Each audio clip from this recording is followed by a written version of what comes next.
usar la opción de levantar la mano, ¿vale? Durante la charla. Entonces, ahora sí, gracias. Adelante, Luis Fernando. Muchas gracias, David. Pues sí, antes que nada agradecer al comité organizador de esta celebración, serie de coloquios, celebración del 60 aniversario del Departamento de Física, por darme la oportunidad de platicarles un poco de lo que ha sido nuestra actividad en el departamento, en el área experimental de física, del grupo de física estadística. En particular, hoy les platicaré de aplicaciones de óptica estadística para el estudio de materia condensada blanda. Y bueno, fue un ejercicio bastante interesante ponerme a revisar en el pasado, hacer un análisis retrospectivo y hacer una revisión puntual de lo que ha sido la evolución del departamento. David, si alguien quiere preguntar, tú moderas y me puedes interrumpir cuando quieras. Nada más verificando, ¿se percibe, se alcanza a ver la pantalla? Sí, se ve bien. Y sigue viéndose bien y sí. el audio también es el adecuado, ¿no? Sí. Muy bien. ¿Quieres poner Bueno, pues comenzamos. Les empiezo a platicar de qué es el laboratorio de dispersión de luz láser o óptica estadística de nuestro departamento, cuándo inició y cómo va. Bueno, el origen. Por allá en el 2005, ya como lo comentaba David, yo había regresado de un periodo en Europa y me había integrado como profesor en el Instituto de Física, el antiguo Instituto de Física de la Universidad de Guanajuato. Cuando por ahí en agosto de ese año se acerca el doctor Pepe Méndez en representación del Grupo de Física Estadística a platicar conmigo, estaban ocurriendo cosas interesantes en Simvestab, en física en particular, y me hace una oferta para integrarme a Simvestab, una oferta bastante tentadora que incluía un espacio físico y un capital semilla para iniciar un nuevo laboratorio de investigación en física estadística experimental, en particular en esparcimiento o dispersión de luz en medios complejos. Es esta oferta la que pues, me hace meditar. Yo, la verdad, estaba muy contento y todo se estaba dando de manera adecuada en Guanajuato. Sin embargo, mi percepción de la evolución de un laboratorio en Guanajuato pues era que las cosas se movían bastante lentas. Y les presento una foto mía de esa época, porque ahora les voy a presentar lo que ocurre después de pasar por labores administrativas en el departamento. En 2006 realmente iniciamos. Aquí me gustaría agradecer enormemente a quien era jefe de departamento en ese entonces, el doctor Gerardo Herrera, quien asigna un presupuesto inicial, fiel a su palabra, nos dice aquí está el dinero, aquí está el fondo semilla para que ustedes inicien con su laboratorio y nos apoya con la adecuación del espacio físico. Nos otorga un espacio físico y nos ayuda a adecuarlo. En ese mismo año participamos y obtenemos un apoyo de CONACYT en la convocatoria de Ciencia Básica como joven investigador, que fueron alrededor de 670,000 pesos, bastante bueno, sobre todo en esa época para iniciar con el desarrollo de infraestructura. En 2007, hasta 2007, ustedes saben, o sea, CONACYT dice sí, tienes el apoyo, pero se tarda un año en dártelo. Fue en 2007 que gestionamos la compra del primer equipo experimental utilizando el fondo semilla y el apoyo de CONACYT.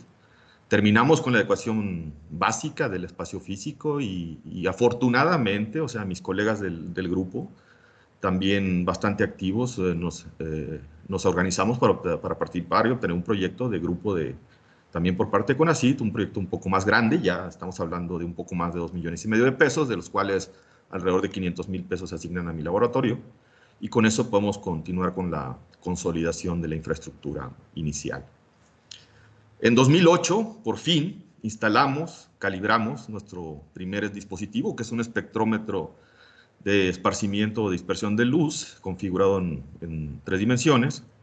Continuamos comprando equipo inmobiliario de laboratorio y también, haciendo un paréntesis, también de manera extraordinaria, me gustaría agradecer también a quien comenzó a fungir como jefe de departamento en ese entonces, el doctor Isaac Hernández, que siempre nos apoyó a continuar con la adecuación de los espacios y consumibles y todo lo que necesitáramos para llevar a cabo nuestras actividades.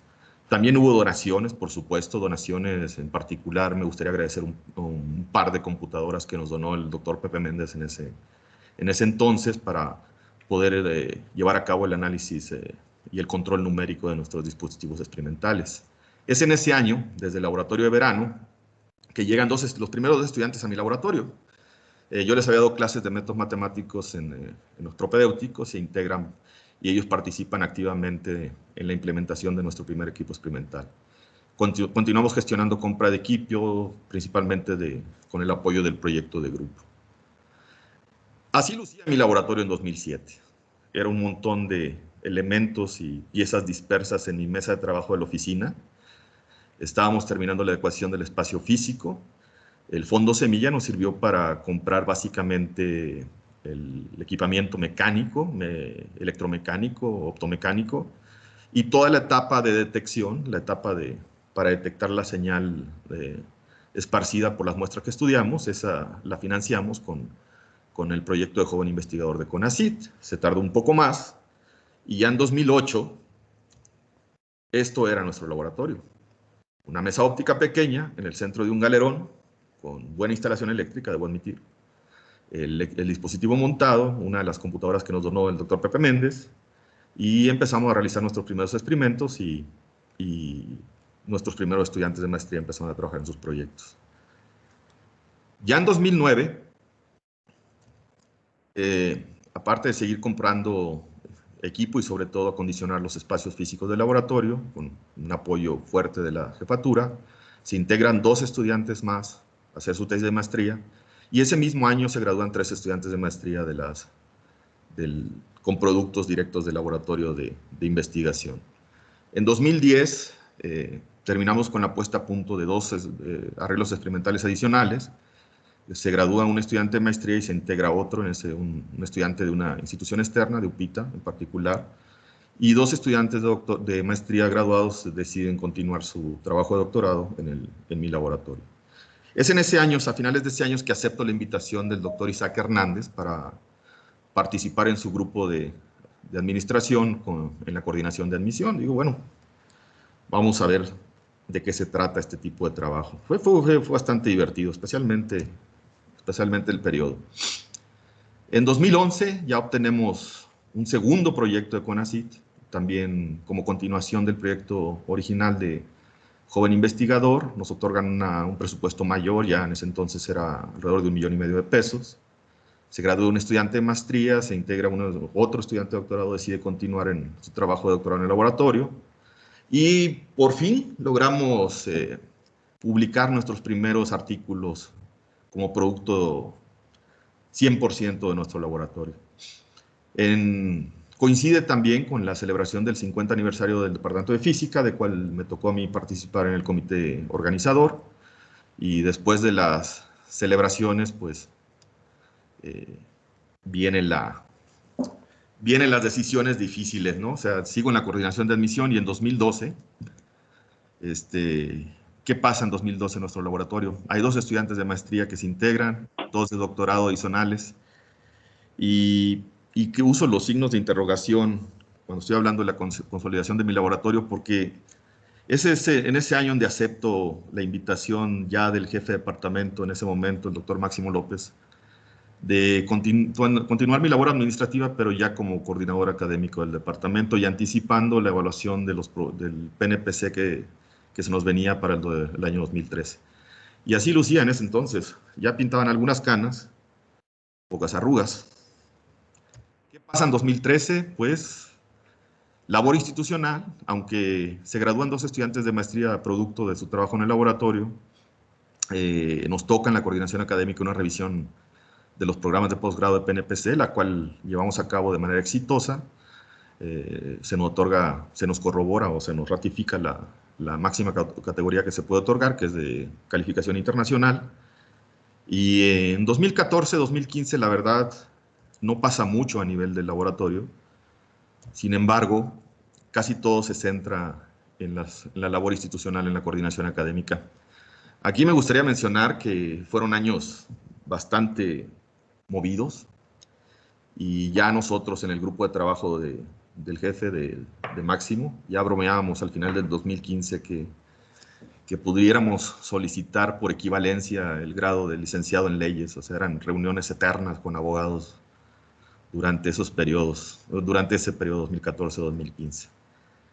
A mediados de 2015 le comunico a Máximo que no puedo continuar en la coordinación, que necesito retornar a las labores de mi laboratorio, y él generosamente acepta.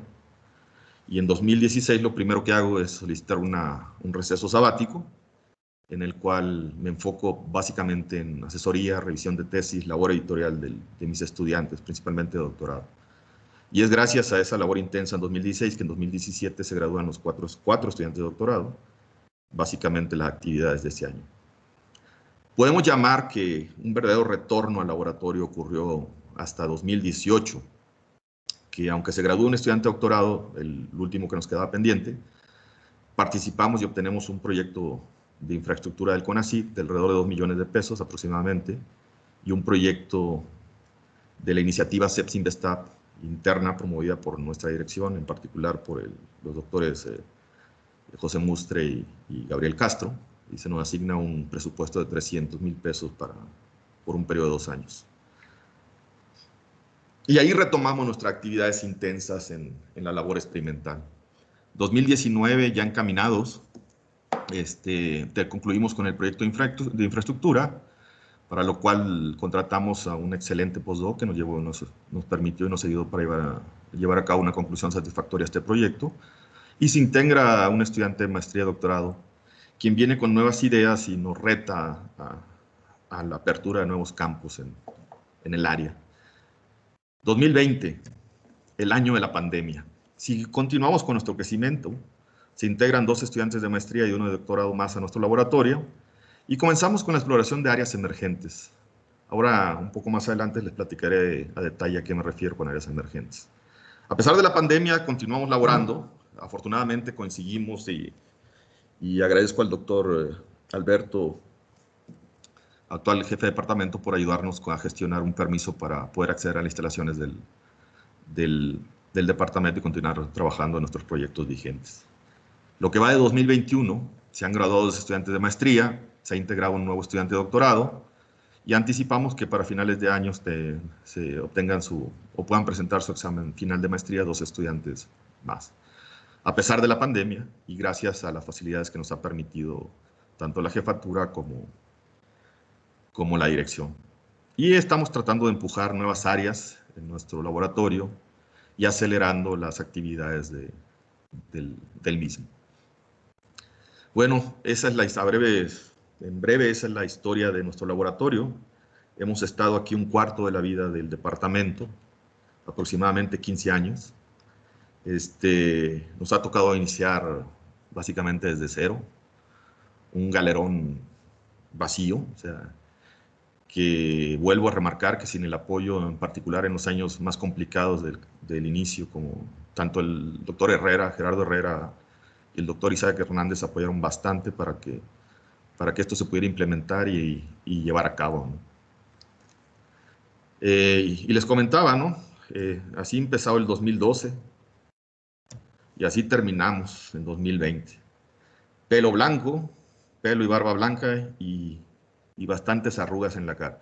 Y yo no se lo atribuyo al paso de la edad, sino simple y sencillamente haber estado 5 años en labores institucionales y administrativas. Y ahí no me dejarán mentir mis colegas Agustín Conde y Sergio Tomás, que aunque a ellos no les salieron canas, creo que algunos se quedaron medio calvos, ¿no? Pero bueno, hay que hacerlo, es una labor que a la que no nos podemos negar, nos toca, hay que poner la camiseta del centro, pero hay que hacerlo razonadamente y probablemente nunca al inicio de una carrera en cualquier institución, en general. Adelante. Hay una pregunta de Ricardo. Adelante. Bueno, uno, honestamente, me parece mejoría como buen vino. La 2, que me parece interesante de tu experiencia. Si ahora empezamos un laboratorio, ¿cuántos años toma para que el laboratorio funcione? Considerando que haya el mismo tipo de apoyo que has recibido tú.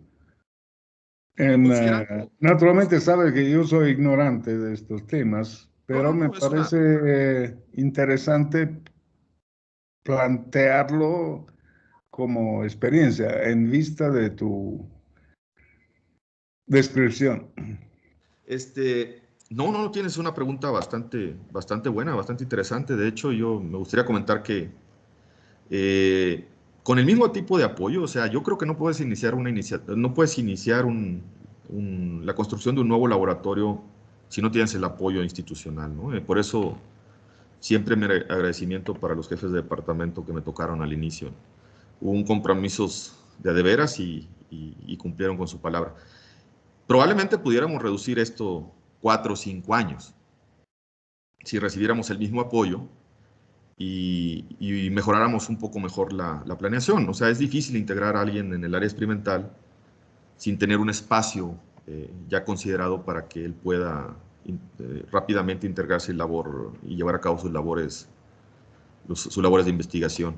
Yo reduciría y recomiendo también, como lo acabo de hacer, que las labores administrativas se dejen para un segundo periodo.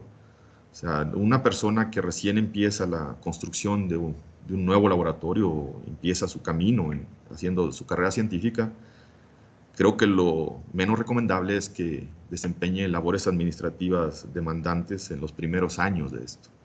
Por eso creo que si se cuida de manera adecuada, si se le proveen de los recursos, así como se me otorgaron a mí, pero aparte también se le permite los primeros años enfocarse más en su labor de investigación, podríamos acortar el tiempo en 4 años. O sea, yo diría que esto se podría acortar en 4 años, llevándolo de la misma manera. Bueno, Ricardo ya no dijo nada, está de acuerdo, pero puedo aprovechar ahí para hacer una pregunta yo al respecto. Y digamos en pesos de 2021, ¿cuánto dinero crees que se tengan que invertir para lograr llevar el laboratorio a una condición ahora? Que produzca, ¿no? Depende, ¿no? La naturaleza del laboratorio, qué tipo de ciencia experimental, qué tipo de física experimental quieres hacer. Hay rangos, ¿no? O sea, hay ciencias... Pero digo, como el que tú tienes ahora. Ok, hablando de esparcimiento del uso, óptica aplicada a coloides. Yo creo que necesitaríamos un fondo semilla de al menos 2 millones de pesos. Un fondo semilla, ¿no? Ya después toca la labor del responsable de llevar a cabo iniciativas para llegar a los fondos, ¿no? O sea, participar en convocatorias cada vez que exista. Yo siempre lo he comentado con mis colegas experimentales, en particular con Agustín, he tenido largas discusiones al respecto y siempre hemos dicho, si ya decidiste dedicarte al área experimental, aparte de disciplina y algo de capacidad, necesitas un temple fuerte, ¿no? O sea, las cosas no llegan y el marisma burocrático que nos envuelve, o sea, es difícil. O sea, CONACYT te otorga un proyecto y no te otorga los fondos hasta un año después. O sea, y tienes que planear con 2 años de anticipación. Si tú quisieras iniciar un laboratorio más o menos en las mismas dimensiones, yo creo que necesitarías un fondo semilla de un par de millones de pesos. Y no estoy hablando de comprar equipo ya funcional, estoy hablando de probablemente adquirir parte del equipo y el resto desarrollarlo tú mismo, ¿no? Con un buen grupo de trabajo. Aquí sí, por ejemplo, me gustaría decir que el laboratorio se ha construido en base al esfuerzo no solo mío, sino de la gente que ha participado en él, o sea, tanto estudiantes como postdocs, técnicos, y de lo que siempre hemos carecido, y creo yo que sería importantísimo que cualquier nuevo investigador que se integre en un área experimental, es del apoyo de un auxiliar de investigación, el cual durante la mayor parte de nuestra estancia no lo hemos tenido, ¿no? O sea, aquí no es culpa de nadie, es simple y sencillamente de la política institucional. Entonces todo lo hemos tenido que desarrollar nosotros o entre nuestros postdocs y algunos de los estudiantes que son hábiles para desarrollar interfaces y hacer electrónica. Vale, muchas gracias. Nada más comentar ahí que, por ejemplo, la última convocatoria, creo que es la última de ciencia básica, fue la 2019, pero realmente el presupuesto empezó apenas este año, 2021. Apenas les acaban de asignar el dinero, ¿no? Vale. Mira, de hecho, la decisión de participar mejor en los de infraestructura viene por eso, porque los de infraestructura son presupuesto que se debe ejercer durante el mismo año fiscal. Entonces, si necesitamos equipo, es preferible participar en la infraestructura porque ahí sí están obligados por convocatoria a otorgarte los recursos en el mismo periodo, ¿no? Los de, los de investigación básica, por ejemplo, esos pueden tardar. Y tu caso creo que es regular, porque el anterior creo que se tardó 1 año y medio en asignar los fondos. Vale, gracias. Administración. Pero bueno, ya les platiqué la historia del departamento. Y luego, ¿qué hacemos? Perdón, del departamento de laboratorio. ¿Y qué hacemos en nuestro laboratorio? Muy bien. ¿Qué tipo de sistema estudiamos y cuáles son las herramientas que utilizamos? Primero, como les había platicado, o sea, el grupo de física estadística me trae a Simvestab, pero para iniciar un laboratorio en el estudio de materia condensada blanda. ¿Qué es la materia condensada blanda? En el área de materia condensada blanda nos gusta usar este esquema que básicamente engloba el mundo de la materia condensada blanda. Nosotros le llamamos el triángulo mágico. En los vértices se encuentran los sistemas poliméricos, los coloides, las moléculas anfifílicas o surfactantes, y entre ellas se comparten diferentes características, como las escalas de tiempo y longitud son muy similares, los estados de equilibrio y no equilibrio que presentan también siguen reglas, leyes similares. Y al inicio de este campo se conocía como fluidos complejos, después evoluciona y se le llama materia condensada blanda, porque también debo decir que quien inicia todo este campo es gente que viene de estado sólido, o sea, gente que trabajaba en la frontera de física de estado sólido, que empezó a lidiar con problemas en particular de polímeros, que traslada muchas de las técnicas y de los conceptos de esa área a esta área mesoscópica. Y cuando les hablo de escalas de tiempo y longitud características, ¿en qué rango me estoy situando? Pues el mundo con el que nosotros lidiamos, el mundo mesoscópico, se comparte la física coloidal, la química y la biología. Del lado de escalas de longitud menores tenemos el mundo microscópico, o lo que es la física atómica molecular, y del lado derecho la física de materiales. ¿Qué escalas de tiempo les estoy platicando? Pues en el área de materia condensada blanda vamos desde algunos nanómetros hasta algunas micras en escalas de longitud. Y en escalas temporales, pues vamos desde algunos nanosegundos o nanosegundos hasta segundos o horas en el estudio, sobre todo cuando estudiamos materiales que envejecen en el tiempo, ¿no? Sistemas completamente fuera del equilibrio. Lo cual nos abre un panorama enorme del tipo de problemas que podemos abordar con herramientas que vienen de la física de materia condensada en general, tanto experimentales como teóricas. Y es en esta área en la que nos enfocamos para estudiar en nuestro laboratorio. ¿Y cómo lo hacemos? Bueno, antes de platicarles cómo lo hacemos ¿qué tipo de sistemas ya en particular? Pues nuestro grupo ha sido un grupo bastante consolidado en el estudio teórico de suspensiones coloidales, sistemas coloidales de todo tipo. ¿Qué son las suspensiones coloidales? Son partículas mesoscópicas dispersas en un medio continuo, que exhiben escalas típicas de longitud entre nanómetros y micras. Adicionalmente exhiben movimiento browniano, este movimiento originado por la interacción con las moléculas del medio, que algunos consideran desde el trabajo de Einstein como la primera prueba irrefutable de la existencia de las moléculas y de los átomos. Y aparte, son altamente sensibles a campos externos, o sea, no es materia sólida, es materia, por eso se le conoce como materia blanda. Aquí hay una micrografía de microscopía electrónica de algunas partículas de sílice, solo para ilustrar de qué tipo de objeto estamos hablando, cuyo diámetro es alrededor de 200 nanómetros. Pero en la vida real también nos topamos con este tipo de sistemas a diario, ¿no? O sea, la sangre, por ejemplo, la sangre misma es un sistema coloidal. Los elementos pues, probablemente más persistentes en este tipo de sistema, que son los glóbulos rojos, tienen escalas de algunas micras. También, otro ejemplo característico de este tipo de sistemas es la leche misma, es algo con lo que muchos interaccionamos a veces a diario. Y entender los procesos físico-químicos que hay dentro de este tipo de sistemas, aunque parecen muy mundanos, mesoscópicos, a veces se nos complican. Industria de pinturas, por ejemplo, también. Todas las pinturas pueden ser consideradas sistemas coloidales y sistemas coloidales complejos que tienen componentes, una variedad de componentes impresionante. Geles de lo que nos topamos en la vida diaria en muchas circunstancias.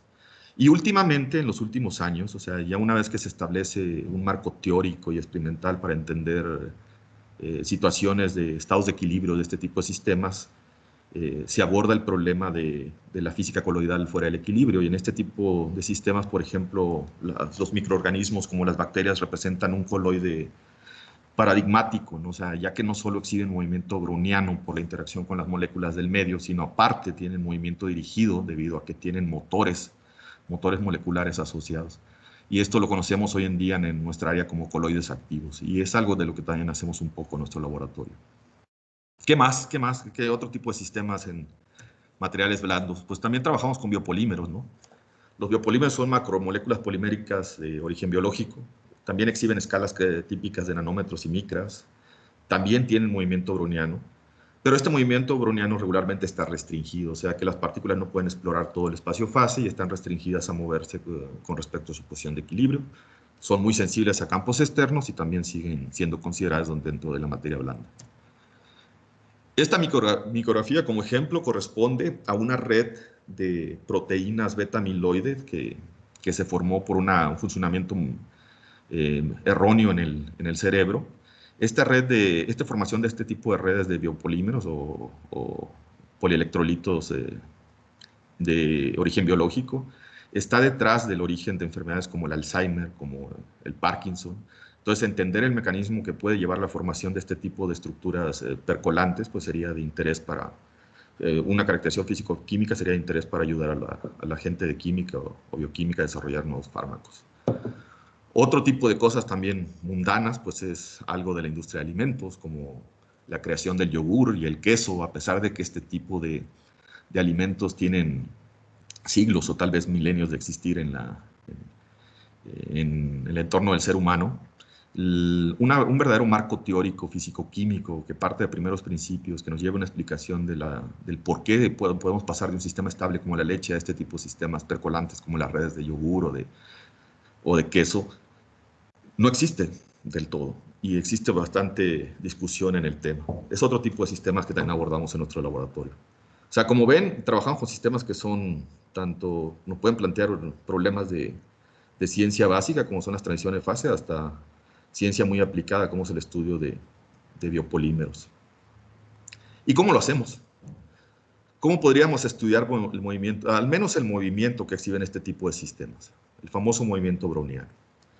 Pues ya en los 20 del siglo XVIII, Robert Brown reporta la observación del movimiento azaroso de partículas de polen suspendidas en un medio continuo, en particular de agua, y lanza la pregunta, ¿qué está detrás de este tipo de movimiento azaroso? ¿Quién lo origina? La pregunta se plantea en el 27, básicamente. La respuesta tarda en llegar. A pesar de la evolución de la física y el establecimiento serio de la termodinámica, tarda en llegar más de un siglo. Es hasta 1905, cuando Einstein, en uno de sus trabajos originales de su año milagroso, provee un razonamiento físico, sobre todo termodinámico, del movimiento browniano. Es el primer intento y esa ecuación que aparece abajo, que en nuestro campo la conocemos como la relación de Stokes-Einstein, es una de las ecuaciones principales de su tesis de doctorado, con la que obtuvo el grado de doctor. Sin embargo, también pasan alrededor de otros 20 años hasta que un experimentalista francés, Perrin, logra corroborar las predicciones de Einstein. Él es básicamente el padre de lo que hoy se conoce como videomicroscopía, o sea, ya aún en esos años, o sea, a pesar de la carencia de una electrónica de control, él se las ingenia para seguir el movimiento de partículas de goma, creo, suspendidas en agua y hacer la proyección utilizando una cámara que se conoce como cámara lúcida o cámara de luz, para hacer la proyección y hacer el tracking de las partículas, cómo se están moviendo de manera aleatoria en el medio en el que están suspendidas. Del análisis de todo este tipo de experimentos corroboran las predicciones de Einstein. Debo mencionar que tanto Einstein como Perrin recibieron el premio Nobel, cada uno por este trabajo y otros adicionales, ¿no? Einstein lo recibió principalmente por el efecto fotoeléctrico, aunque cualquiera de sus trabajos de 1905 le era merecedor del premio Nobel. Bueno, pues esto resulta bastante atractivo, o sea, nos indica que pudiéramos hacer microscopía para estudiar el tipo de sistemas en los que estamos interesados.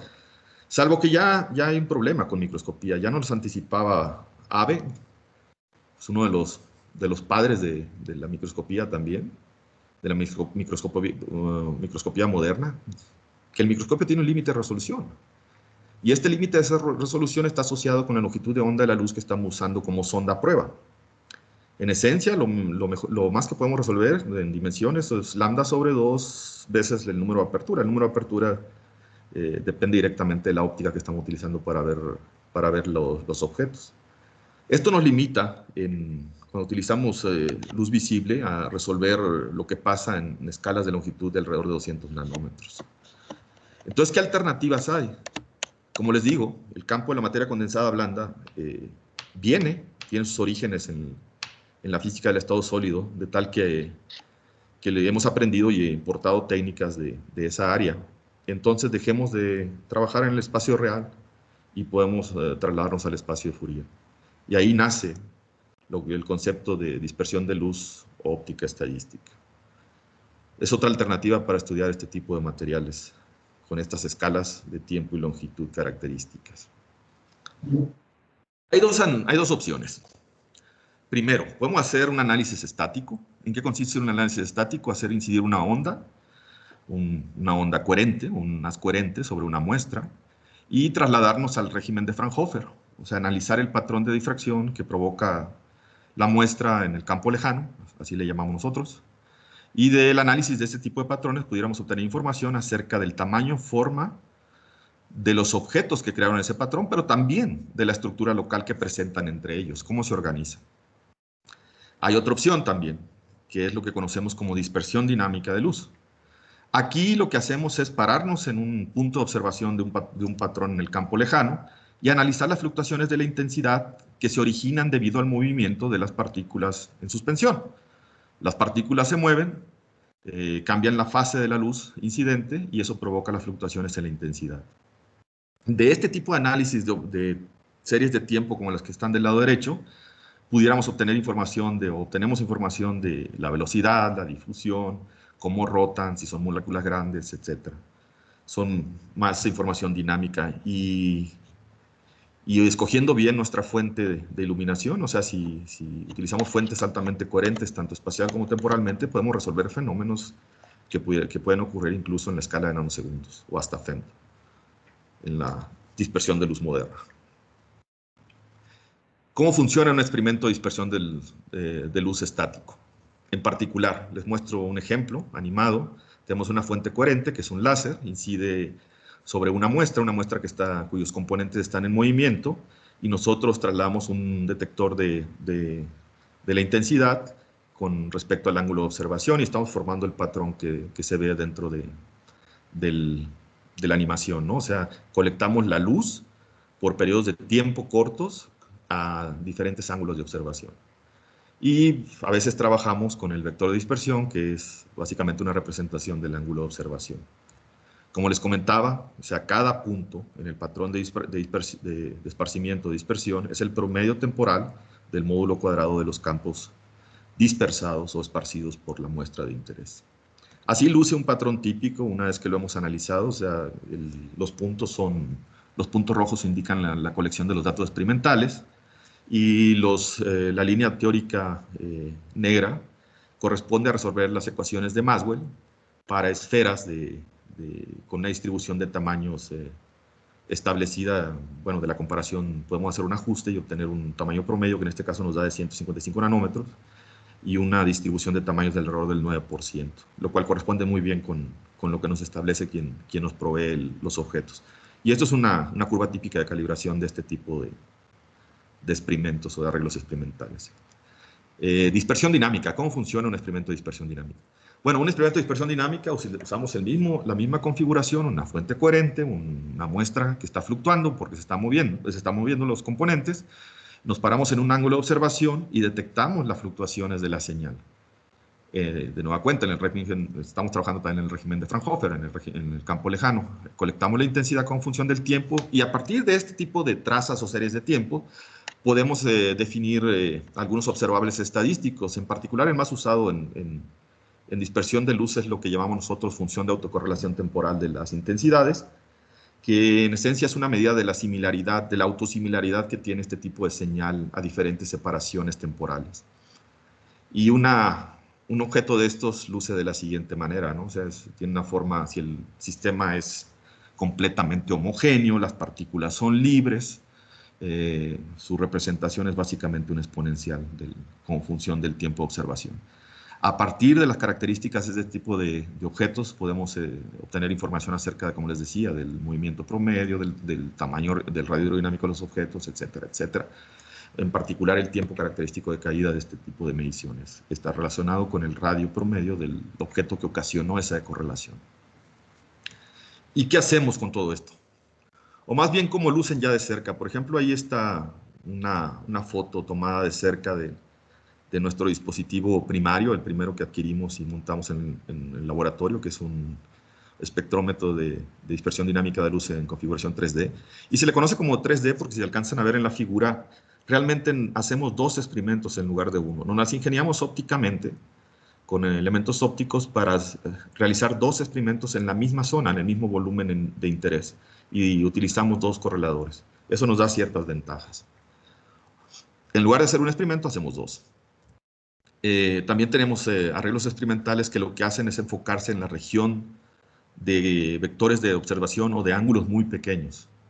Aquí cambia ligeramente y en lugar de detectores como fotomultiplicadores o fotodiodos de avalancha, lo que usamos como detectores son cámaras digitales. Igual, hay otra opción que también nos permite ver fenómenos que ocurren en escalas muy grandes o tiempos largos, que se conoce como esparcimiento, dispersión de luz en configuración heterodina, pero ahora en la región de Fresnel, lo que se conoce como campo cercano. Tiene sus pros y sus contras, pero adelante les platico de qué cosas adicionales se pueden hacer con este tipo de configuraciones heterodinas. Todas las que les he platicado hasta el momento son lo que se conoce como técnicas homodinas. Ahora, estas técnicas descansan en la suposición de que siempre tenemos conocimiento de la dirección, tanto de la dirección de incidencia, cómo se relaciona la dirección de incidencia de la onda con respecto a la dirección de la onda dispersada.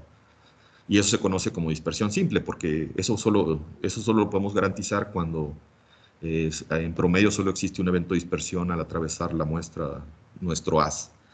Hay otro régimen que es el régimen de dispersión múltiple extrema, que es donde podemos adentrarnos en fenómenos de propagación en medios altamente turbios. Y aquí lo que usamos, como perdemos detalle de la dirección de incidencia y con respecto a la dirección de propagación de la onda, lo que hacemos es aproximar el proceso como un proceso difusivo, y esto se conoce como una técnica de espectroscopía de onda difusa. Aquí tenemos que introducir el concepto de integrales de camino, o sea, ya asumimos en cualquier interpretación física de los resultados que las ondas parciales o fotones se propagan de manera aleatoria dentro de este tipo de medios y tenemos que construir promedios sobre el ensamble de configuración.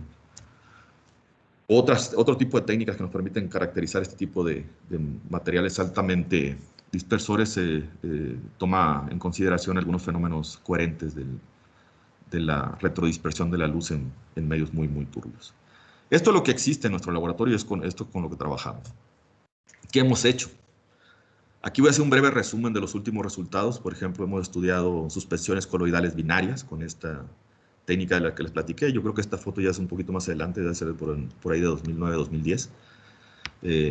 Publicado nuestros resultados de lo que hemos encontrado. Por ejemplo, esto sobre la evidencia de un aumento del efecto de depresión entre las partículas debido a la carga electrostática que poseen,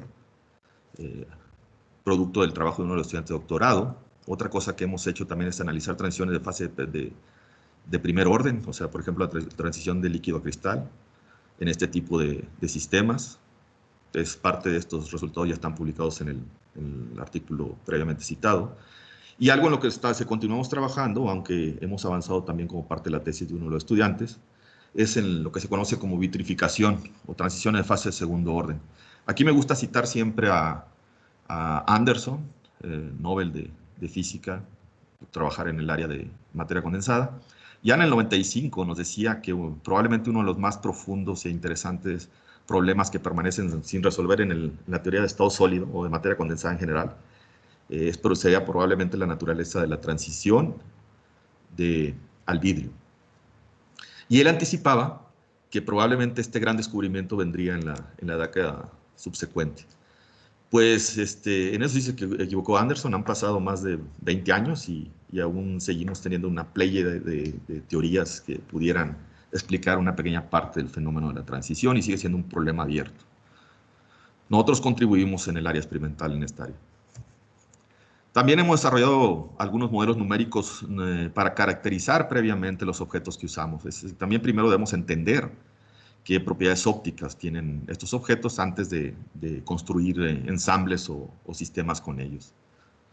Aquí también un estudiante, el mismo estudiante de doctorado con uno de mis postdoc produjeron este trabajo. Algo de lo nuevo que estamos trabajando pues son motilidad o movimiento y propiedades mecánicas de ensambles de sistemas de bacterias, de microorganismos. Como les platicaba, este tipo de sistemas son interesantes en el área de física estadística, sobre todo porque exhiben movimiento mucho más complejo que el simple movimiento browniano de la interacción de los objetos con las moléculas. Tienen movimiento dirigido, dado que poseen algunos propulsores, los flagelos famosos, algunas de las bacterias, y es mucho más complicado entender el desplazamiento cuadrático medio de este tipo de objetos. Así que es un campo completamente en expansión. De hecho, las bacterias cuando se están moviendo hay intervalos en los que se paran, se agitan, se reconfiguran, vuelven a reconfigurar sus propulsores y vuelven a iniciar su movimiento browniano. Y ese tipo de fenómenos son los que estudiamos. ¿Cómo lo hacemos? Pues lo hacemos también con dispersión de luz, pero ahora utilizamos configuraciones de campo cercano. Campo cercano porque nos permite acceder a escalas grandes, o sea, como les digo, aquí ya cambia la escala de los objetos, ya son micras, y entonces acercarnos al campo cercano y hacer dispersión de luz de ángulo rasante o ángulo pequeño nos permite acceder a ese tipo de escalas. Hay dos tipos de análisis que planteamos. Uno es directamente medir construir los objetos estadísticos de los que ya le platicaba, como la función de correlación o su contraparte conocida también como función de estructura. Ambas son funciones de la intensidad dispersada y están directamente relacionadas. Y construir modelos teóricos o estocásticos que nos permitan interpretar este tipo de observaciones. Otra es, y sobre todo cuando el interés es más inmediato, o sea, que nos interesa más bien detectar el tipo de microorganismo que está presente. Este proyecto inicia con una colaboración con la gente del área biológica aquí en Simvestab, donde ellos nos preguntaban si sería factible mediante una técnica óptica no invasiva detectar el tipo de familia o de microorganismo con el que estamos lidiando. Y la forma rápida de hacerlo es analizando la estadística propia del conteo de la señal en los detectores que producen este tipo de sistemas, y eso nosotros le llamamos estructuración resuelta en el tiempo. Aquí más que nada nos fijamos en el grado de estructuración que presenta la señal.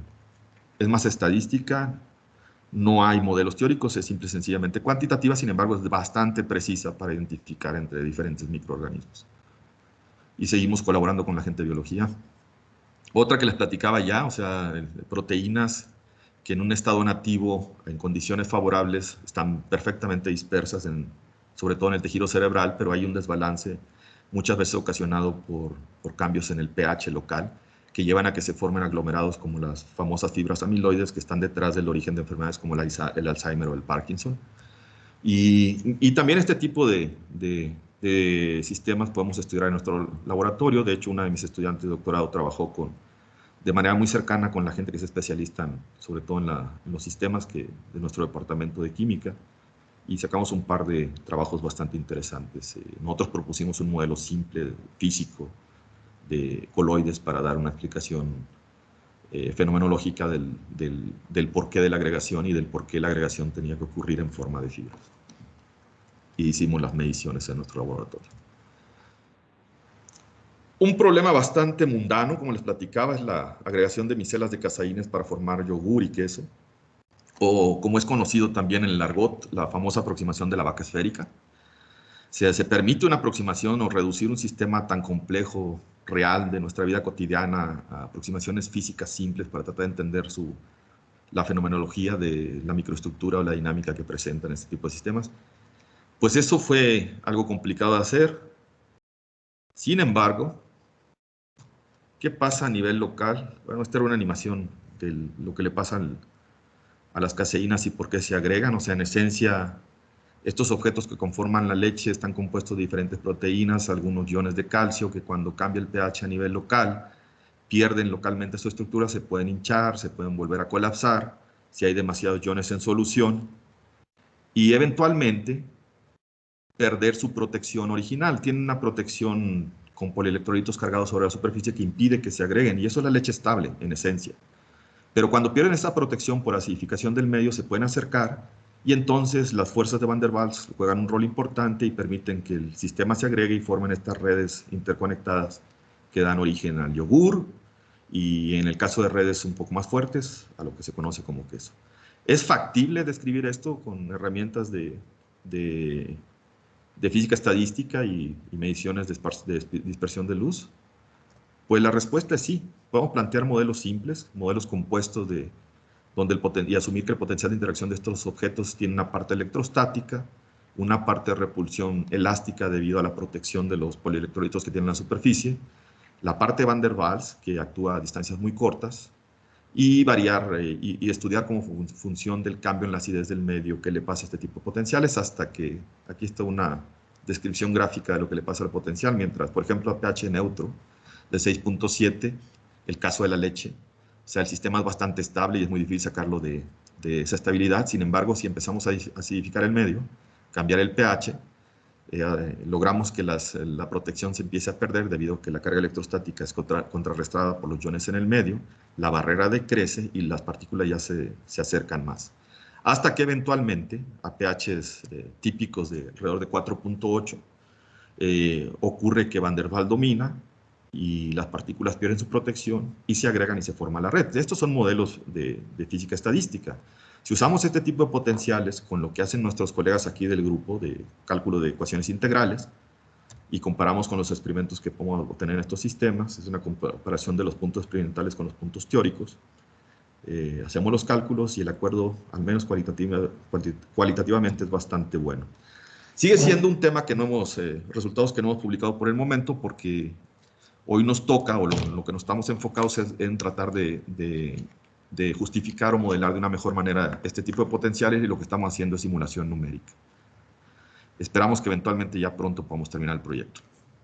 Pero sí, podemos decir que incluso sistemas tan cotidianos como la leche pueden ser racionalizados en términos de física de líquidos bastante accesible. ¿Algo más? Pues sí, ya aquí me voy rápido porque creo que se me está pasando el tiempo. Algunos resultados de mi laboratorio, algunos estudiantes. Esto es producto de parte de una tesis de maestría y doctorado. Hemos estudiado movimiento translacional y rotacional de la dinámica de partículas birefringentes con los dispositivos que tenemos ahí accesibles. Otra gran pregunta es que hasta el momento les he omitido decirles que para construir los objetos estadísticos que analizamos, siempre asumimos que se cumple la ergodicidad del sistema. O sea, que las partículas son libres de explorar el espacio-fase. Pero cuando tenemos sólidos amorfos, como en el caso de materia condensada blanda, eso no necesariamente siempre es cierto. O sea, pueden estar atrapadas las partículas en una red o interaccionar entre ellas de manera tan fuerte, por ejemplo, las bacterias con los flagelos a concentraciones muy altas, y representar sistemas que les cuesta mucho tiempo explorar el espacio-fase. Experimentalmente es muy complicado medir este tipo de sistemas porque tendríamos que esperar periodos de tiempo larguísimos para colectar información confiable. Lo que hacemos es diseñar. Nosotros construimos los promedios, o sea, podemos hacerlo de manera externa, promediar sobre el ensamble en lugar de crear los promedios sobre el tiempo. Entonces podemos medir mientras creamos un promedio sobre el ensamble de manera continua. También es uno de los trabajos de uno de mis estudiantes de doctorado. Otro resultado de una tesis de maestría que también nos permitió entender que hay técnicas, sobre todo las heterodinas, o las que no borran o no quitan el haz de referencia, permiten estudiar sistemas que pueden ser relativamente turbios, o sea, no es necesariamente que se cumpla con la condición de dispersión simple. Y esto es más bien fundamentado en términos de la estadística de las intensidades. También de aplicación industrial, pues tenemos una colaboración de otro de mis estudiantes, de un par de estudiantes también que han colaborado conmigo, con la gente de la industria de pinturas, donde hemos analizado el proceso de secado de películas de algunos micras de grosor. A ellos les interesa mucho investigar este tipo de procesos porque quieren garantizar que su producto seca bien, o sea, que la distribución de las partículas que proveen el recubrimiento o la protección de la superficie se encuentran bien distribuidas. Nuestras técnicas les permiten acceder al tipo de información de cómo se están aglomerando, cómo están secando, qué tipo de fenómenos ocurren. Algo más, como les comentaba, en 2018 nos otorgaron un proyecto de infraestructura para el desarrollo de nueva tecnología, nuevos equipos de medición de dispersión de luz. Contratamos un postdoctorante que fue quien integró básicamente todo el equipo, desarrolló todo el sistema de control, el ensamble de la óptica, etc. Y apenas estamos viendo los resultados iniciales. Aquí uno de los artículos que acabamos de publicar del postdoc y uno de los estudiantes que hizo la maestría con nosotros en el desarrollo de nueva tecnología para el manejo de este tipo, no solo para el manejo, sino también para el análisis de los datos que se obtienen con este tipo de dispositivos. Otros resultados, pues, técnicas ópticas. Este es uno de los primeros papers, o sea, dispersión de luz en medios muy densos.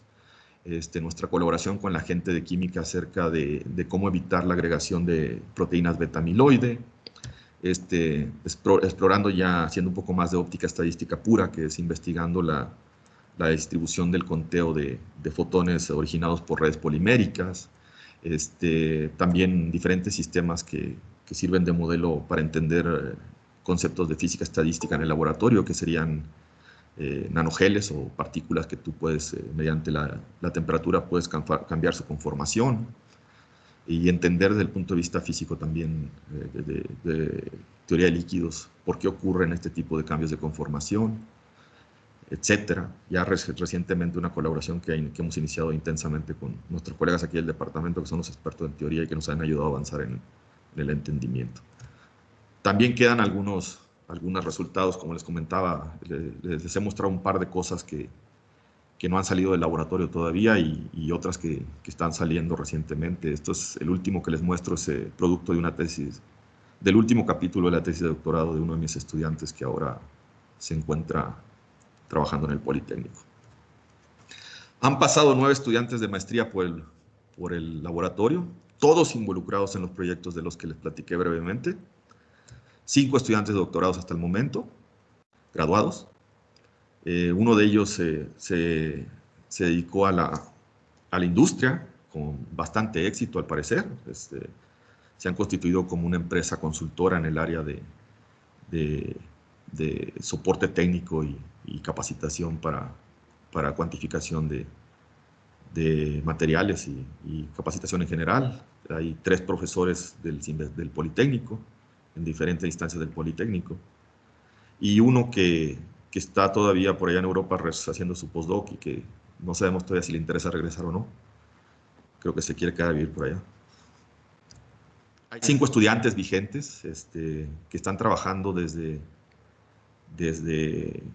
las cosas básicas como transición en fase de segundo orden en sistemas coloidales hasta conteo de fotones debido a cristales amorfos a sólidos amorfos y cristalinos. Seguimos con el trabajo del estudio de microorganismos y estamos adentrándonos ahora en nuevos campos de los que les mencionaré aquí.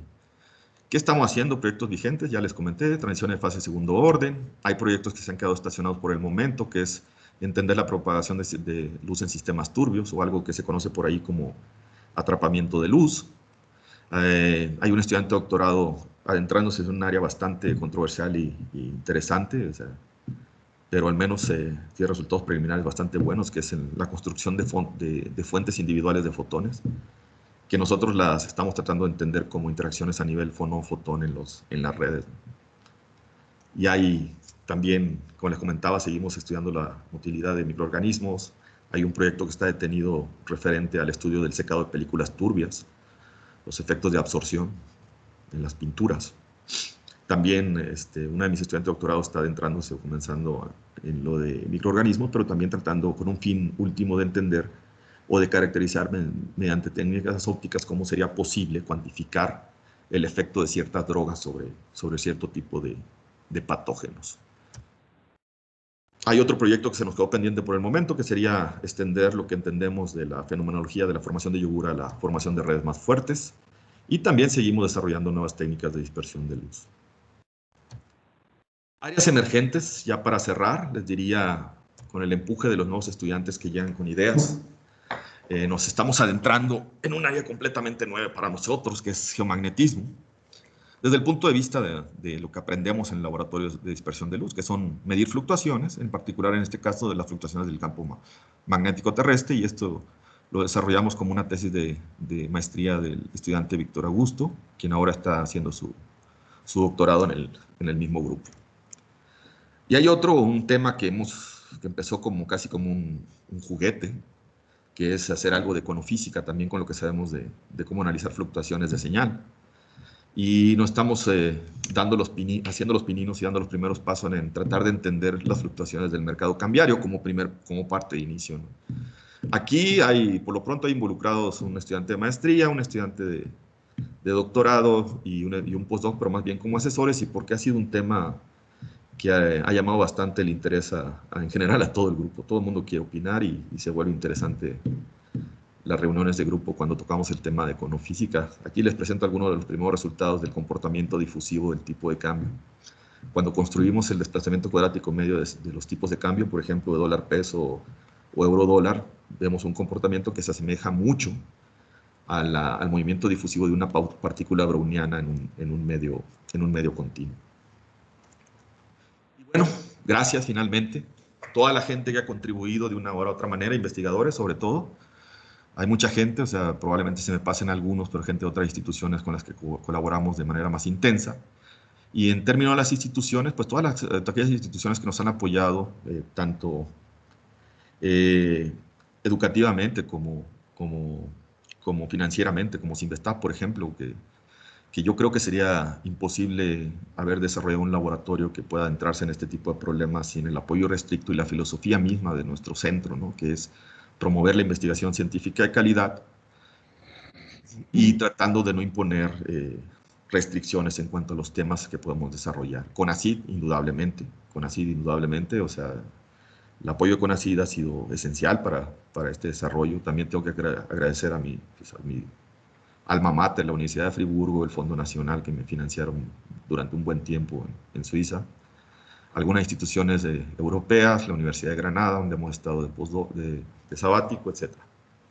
Y bueno, nada más para dejarles la imagen de la gente que ha hecho la chamba, de la gente que se ha ensuciado las manos y ha ido al laboratorio y ha construido todo esto de los que les platiqué hoy. Y bueno, y gracias a ustedes por escucharme, por la paciencia, y creo que espero no haberme pasado mucho tiempo. Así que adelante si tienen alguna pregunta. Muchas gracias. Gracias, Luis Fernando. Sí, precisamente bastante trabajo y, bueno, digamos, me gustaría reconocer inicialmente el trabajo que tú hiciste por tan largo tiempo en la administración. No sabía que habían sido tantos años, pero bueno, yo como estudiante estuve ahí contigo también pidiéndote que nos firmaras cosas y eso. Entonces, para los estudiantes, pues digamos como que a lo mejor ese trabajo, no sé si no se vea, si se vea tanto, pero bueno, es muy importante mantener a nuestros programas en un nivel alto, en el nivel internacional del PNPC, para que así es más fácil conseguir las becas, ¿no? Y no se escuchen esas historias de terror que luego se ven ahí en otros programas. Entonces, con esto abro el espacio para preguntas. Creo que Ricardo, ¿tienes alguna? Adelante. No, tengo varios comentarios y una pregunta. Bueno, primer comentario, mencionaste el paper de Einstein sobre el movimiento browniano. Tal vez yo estudié este tema, tal vez no sabes que es el paper más citado de Einstein. ¿Ah, sí? Sí. Pues es que a mí me sorprendió. Más que relatividad especial, más que relatividad general. A mí me sorprendió que realmente fuera el paper asociado con su tesis de doctorado, ¿eh? No, lo conocí mucho después. Honestamente, sí, lo dejo de tarea a todos los estudiantes, bajarlo de la red y leerlo. Es Un excelente paper, muy como físico. un cuento de Borges. No le puedes quitar una palabra, no le puedes añadir una palabra. No, sí, excelente. Yo creo que un trabajo muy Eh, físico, muy físico. Pum Pum, una de las preguntas que salió de la... ahí me voy a bacteria. Una de las preguntas que salió en es por qué los filamentos propulsores de bacterias son tan delgaditos. No los, Porque el movimiento esto es movimiento en un fluido, es como una elipse, ¿no? sí, funcionan como turbinas, de hecho es una hélice. Como turbina, pero nadie sabía explicar por qué están y con experimentales, haciendo cosas, supongo, muy parecidas a lo que haces. A mí me parece una pregunta Mira, interesante. para serte honesto, o sea, y no solo entre experimentales, entre teóricos tampoco, no sabemos exactamente el origen del por qué. O sea, pensamos que es una cuestión de mera entropía, ¿no? Es la mejor forma de configurarse para crear un propulsor. Y de hecho, creo que estamos en la fase, como comunidad, tratando de entender los colores activos, en la fase en la que la preocupación es entender la naturaleza del movimiento. O sea, tenemos probablemente tres tipos de movimientos distintos en este tipo de objetos. Uno es el movimiento browniano, que es relativamente sencillo. El otro es el movimiento direccional debido a los flagelos, que es el movimiento propulsor, porque también podemos llegar a entenderlo porque es un movimiento que ocurre en una dirección, o sea, Mm.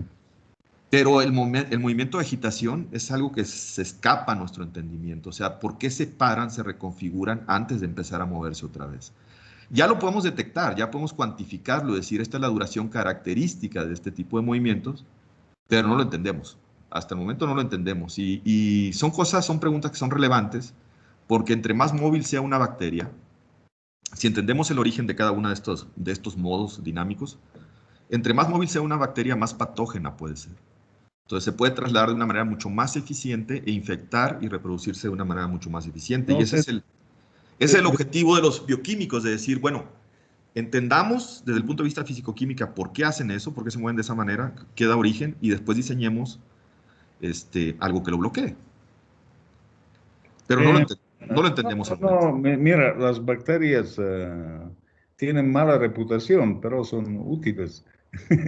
Ah, claro, no, pues dan origen por ejemplo, En al la yogur. discusión salió la importancia, así, entenderlo de manera física, de torcas.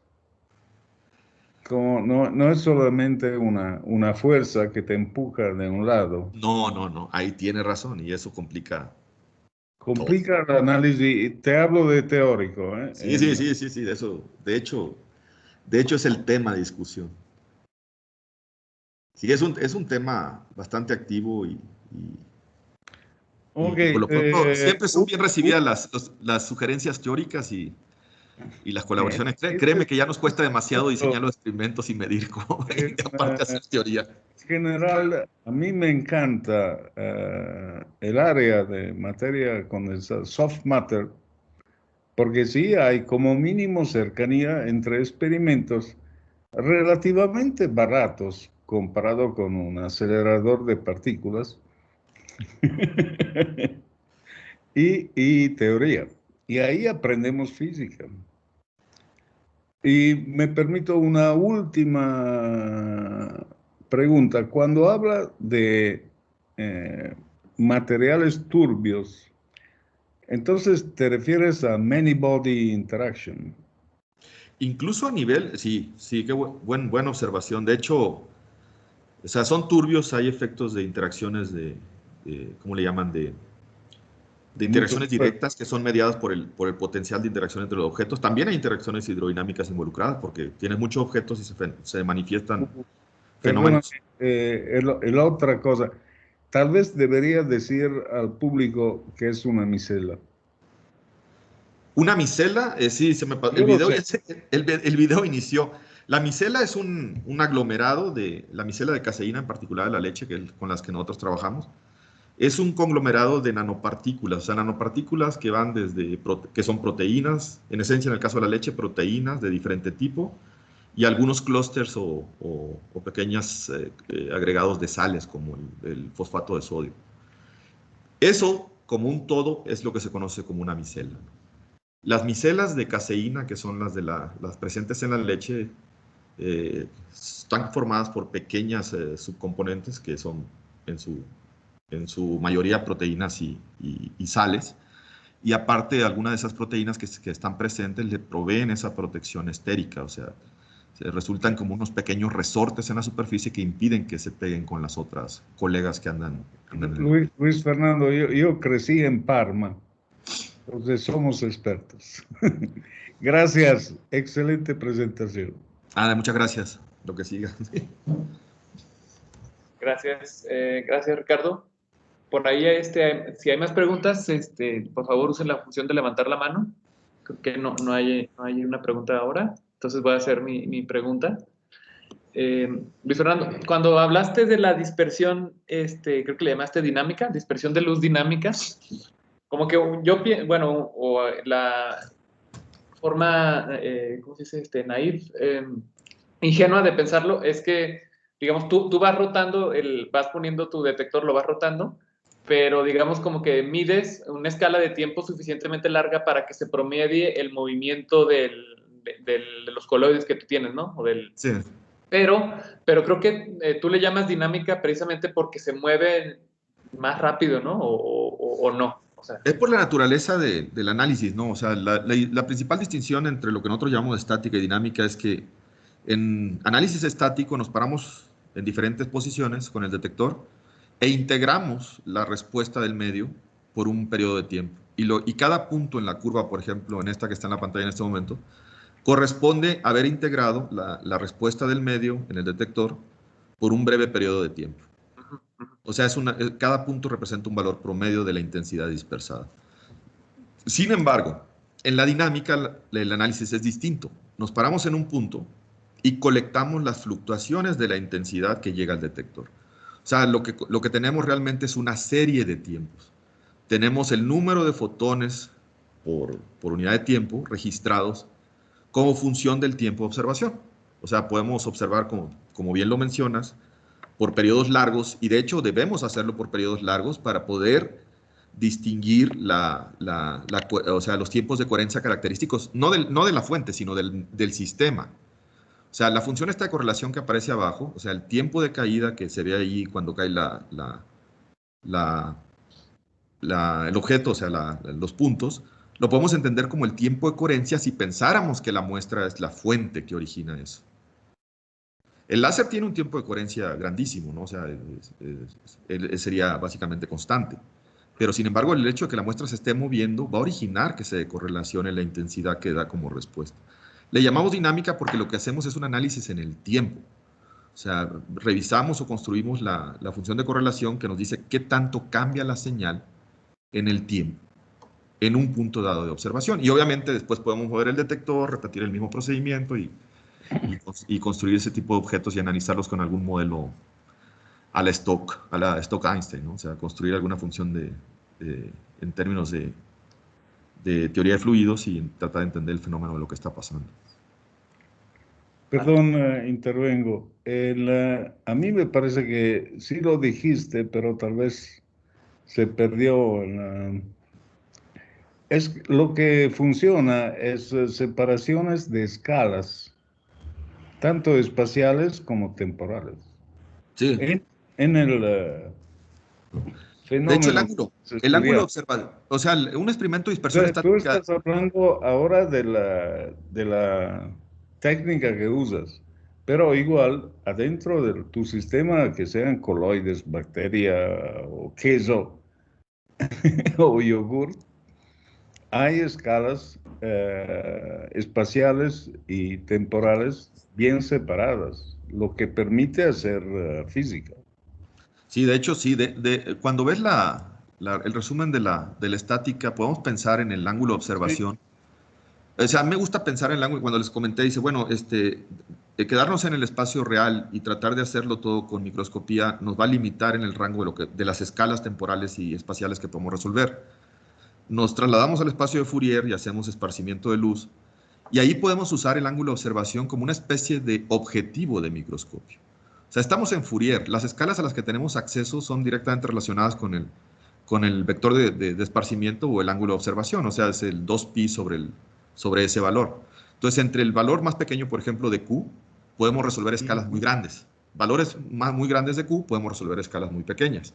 Y eso nos permite extender el rango de los sistemas que podemos estudiar comparado con biomicroscopía. Pero también podemos hacer la dinámica, o sea, la dinámica sí, por ejemplo, ya que lo mencionaba Ricardo, los fenómenos hidrodinámicos que ocurren en un sistema coloidal típico son tan rápidos, o sea, ocurren en escalas de tiempo que están muy bien separadas, órdenes de magnitud de lo que es el movimiento browniano de las partículas. Sí. Y eso nos permite distinguir dos tipos de fenómenos dependiendo del tipo de detección que utilicemos. Por ejemplo, así como dato anecdótico, te puedo comentar que los fotomultiplicadores son mejores para resolver lo que ocurre en escalas de tiempo muy cortas, y los fotodiodos de avalanchas dan mejores respuestas en escalas del rango del movimiento browniano típico. Pero sí, son escalas muy bien separadas. Bueno, muchas gracias. Tenemos otra pregunta de Máximo. Adelante, Máximo. Gracias, David. Primero que nada, pues un reconocimiento a Luis Fernando. No quería dejar pasar esta oportunidad para agradecerle esos años difíciles. Pero me hizo reflexionar algún comentario que hizo Luis Fernando. Quizá románticamente, cuando uno regresa a México, piensa que va a seguir una carrera científica, digamos, directa, como sería en primer mundo. Pero mi experiencia es que no es así. Si realmente uno tiene un compromiso, no solamente científico, sino social, creo que un científico en México debe estar dispuesto a hacer ese tipo de trabajo administrativo, porque no es un país consolidado. Nuestro departamento no es un departamento de primer mundo, aunque nos jactemos de decir que somos el mejor departamento de física en México. No es de primer mundo. Y ni modo, nos toca estas circunstancias, entender bien cuál es el contexto de nuestra situación, qué nos tocó vivir, y creo que como científicos en México tenemos una responsabilidad de construir, y creo que en ese sentido tu sentido de responsabilidad es muy grande. Sí, si uno lo ve desde un punto de vista meramente científico, vaya, yo mismo a veces me cuestiono, ¿no? Me hubiera quedado en Japón, ¿no? Pero estoy contento de lo que he hecho en México. Por supuesto, mi carrera hubiera sido diferente, la tuya también hubiera sido diferente si te hubieras quedado en Europa. Pero me parece que tenemos una deuda con la sociedad, yo así lo veo, y la forma, quisiera dar ese comentario a los científicos jóvenes, que somos muy renuentes a veces a la parte administrativa, no es como, no quiero saber nada. Pues déjenme decirles que realmente si hay un compromiso y una responsabilidad por construir, digamos ya solamente un departamento de física que pueda llegar a ser de primer mundo, pues tenemos que entrarle a todas estas cosas, ¿no?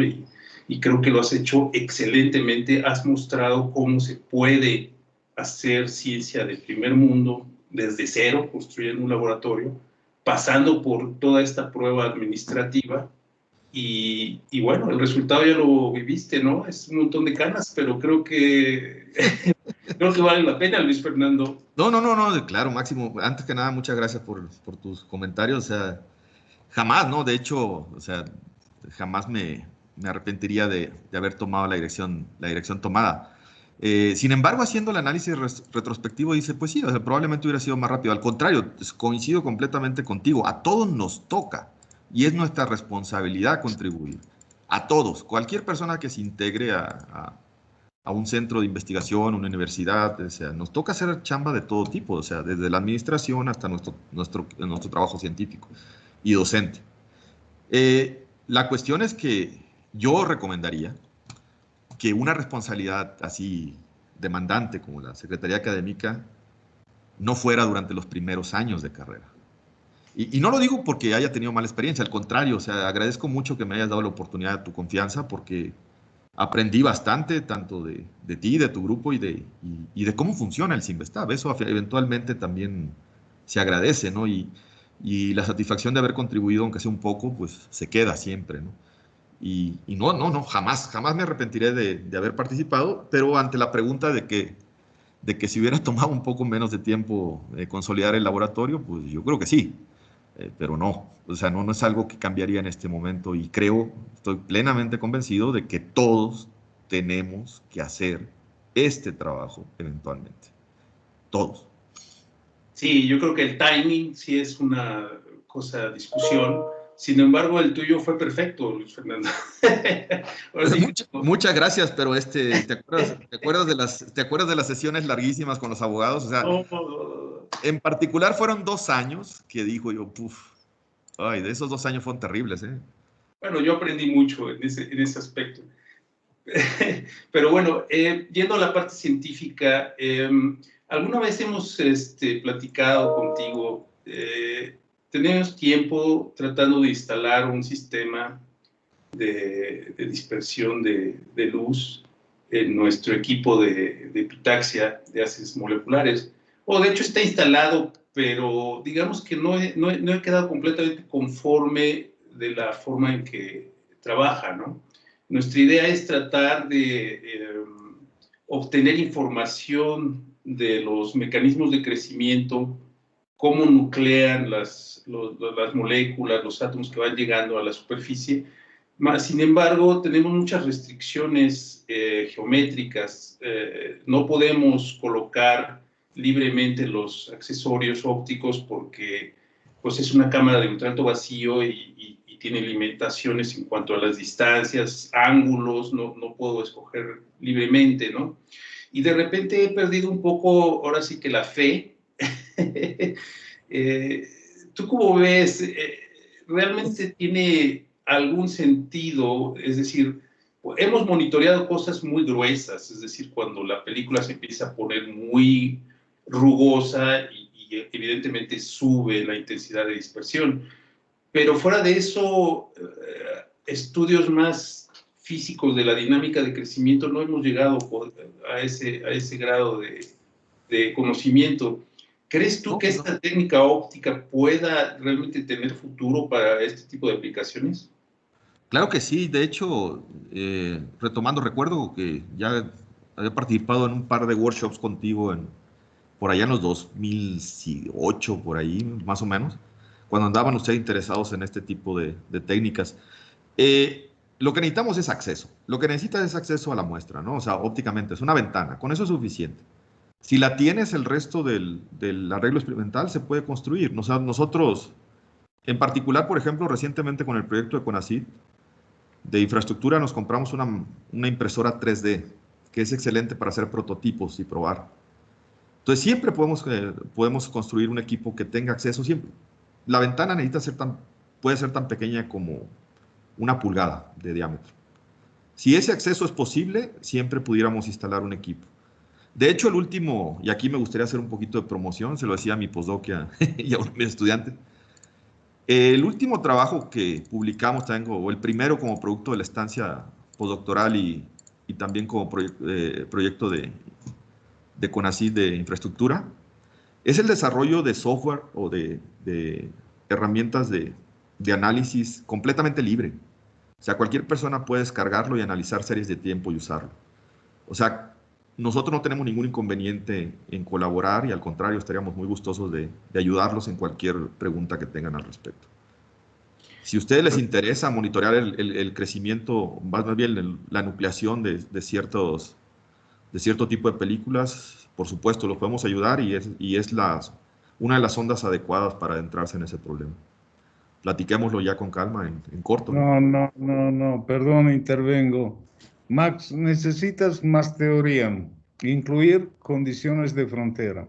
Esto es algo que aprendí en mi workshop, porque esto de la rugosidad igual es tiene que ver mucho con condiciones de... Más teoría es la solución.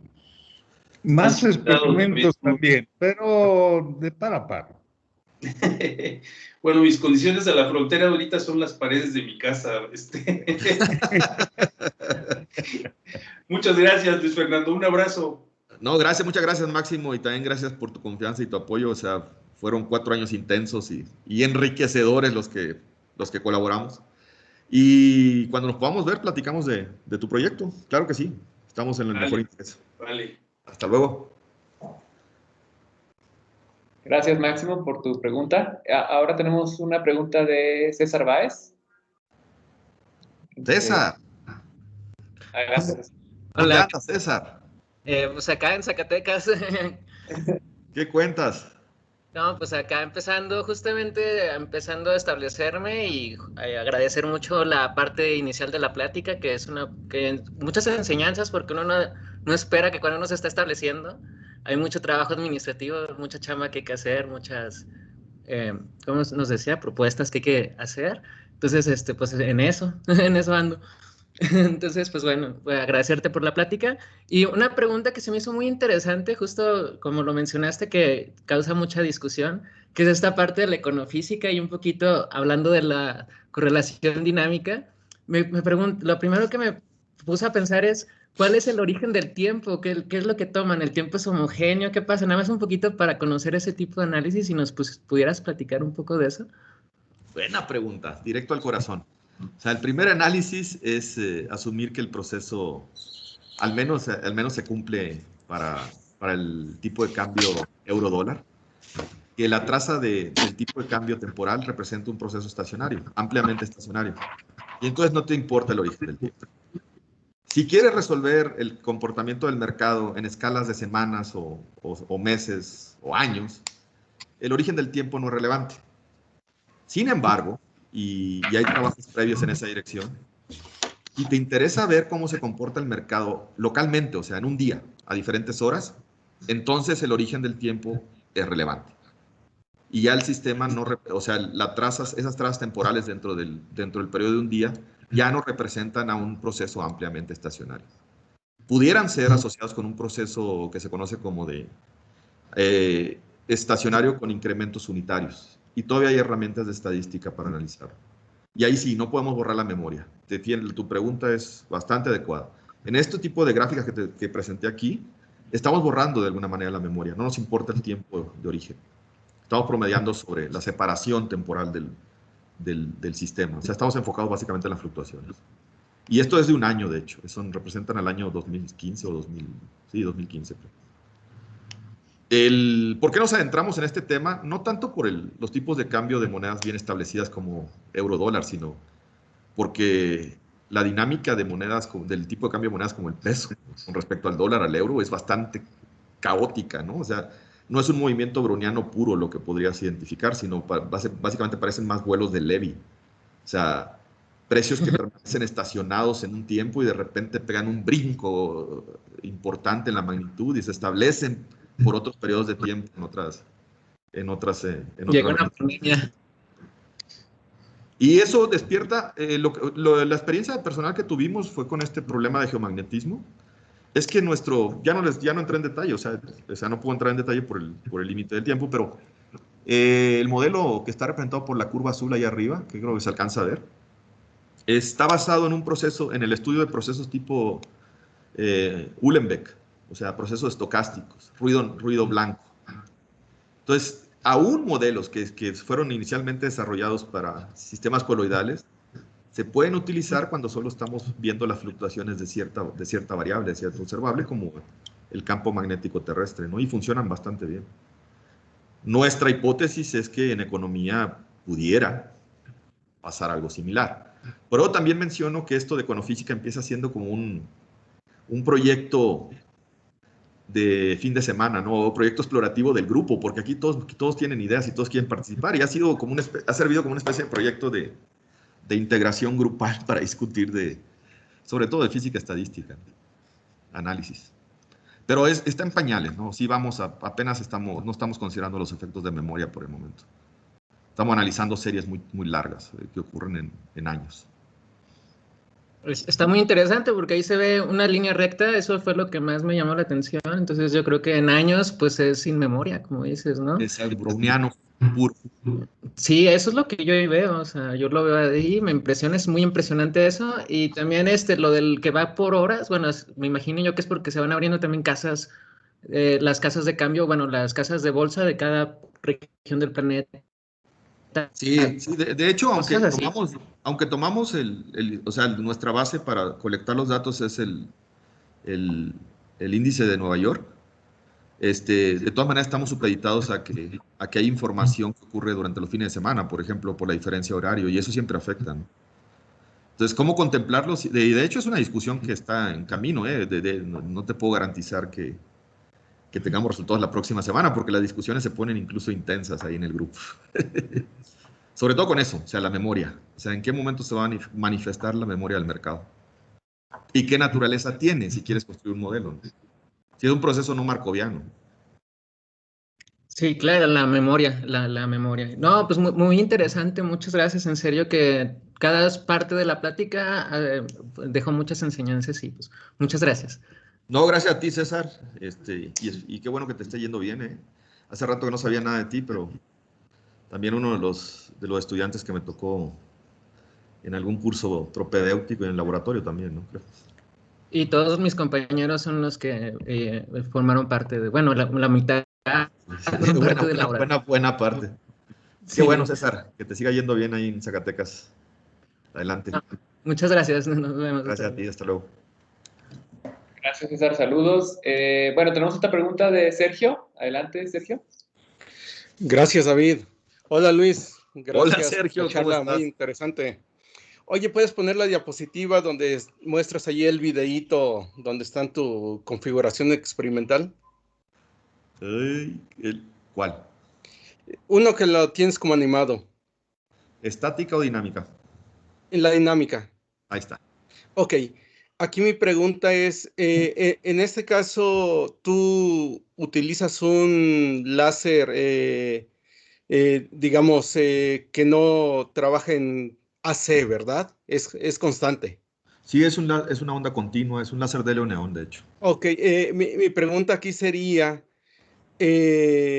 justo para, no sé si ayuda, para tratar de amplificar la señal en la gráfica de la derecha, que sería como representativa del tipo de señales que obtienes, si utilizar un láser modulado Ah, ayudaría a te amplificar. digo que bueno, es una pregunta bastante buena, o sea, muestra la intuición de mis colegas, muy bien. Tú dices, ¿cómo mejoro el signal to noise, no? Ajá, Exacto, ¿cómo lo mejoro? Sí, tienes toda la razón. Por eso cuando digo yo que muchas de las técnicas nosotros las heredamos del campo de ustedes, ¿no? De hecho, hay una técnica, una mejora a esta técnica que se conoce como dispersión dinámica de luz modulada. En lugar de modular el láser, lo que hacemos nosotros es modular, o lo que se puede hacer es modular la detección. O sea, chopeamos los detectores. exacto. Y como tenemos dos detectores, podemos estar encendiendo uno y el otro apagarlo, encendiendo, apagarlo, encendiendo, apagarlo. Y eso mejora el signal to noise casi un factor de 2. Tienes toda la razón. Son mejoras que se pueden hacer a la técnica. Lo puedes hacer con la fuente o lo puedes hacer con la fase de detección. La propuesta de hacerlo con la fase de detección es simple y sencillamente porque es más barato. Es mucho más barato crear la electrónica para chopear los detectores, para apagar y encender los detectores que comprarte un láser pulsado, ¿no? Pero sí, tienes toda la razón. Muy buena intuición. Ok, gracias. Gracias a ti. Oye, como comentaba que yo me quedé con el pelo blanco y arrugado, me imagino, a ti y a Conde los puse como los que perdieron el pelo por haber pasado por la coordinación. Tienes toda la razón. No, y también aprovechando, Sergio, muchas gracias por tu labor. Te tocaron tiempos difíciles también a ti también. Sin embargo, bastante buen trabajo, o sea, como ya te lo dije anteriormente.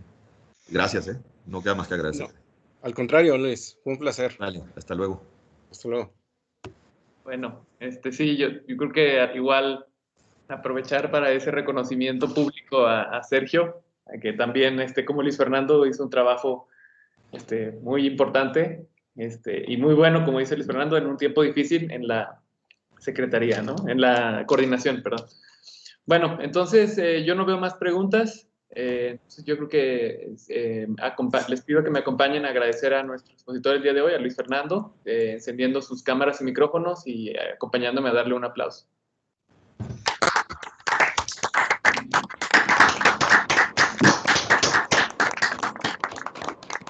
Pues muchas gracias a todos. Gracias David por darme la oportunidad de hacer una pequeña revisión histórica que ya era necesaria. La verdad fue bastante instructivo mirar atrás y ver qué había pasado en estos 15 años. Como lo comentó Máximo, sí, afortunadamente hemos retomado el camino y ahí vamos, otra vez acelerando de nuevo y espero que así continúe. Y también felicitarte a ti por tu labor en esta organización. Creo que ha estado quedando bastante bien y viva el Sinvestad. En su 60 aniversario ya nos tocó celebrarlo en los 50, ahora lo celebramos en los 60. Aprovecho que estoy en mi casa y puedo todavía fumar y salud para todos. Sí. Feliz aniversario. Salud. Gracias. Sí, bueno, gracias a todos por estar aquí en este día extraordinario. Bueno, la semana próxima regresamos al día y horario usual, entonces nos vemos la semana que entra. Gracias a todos por venir.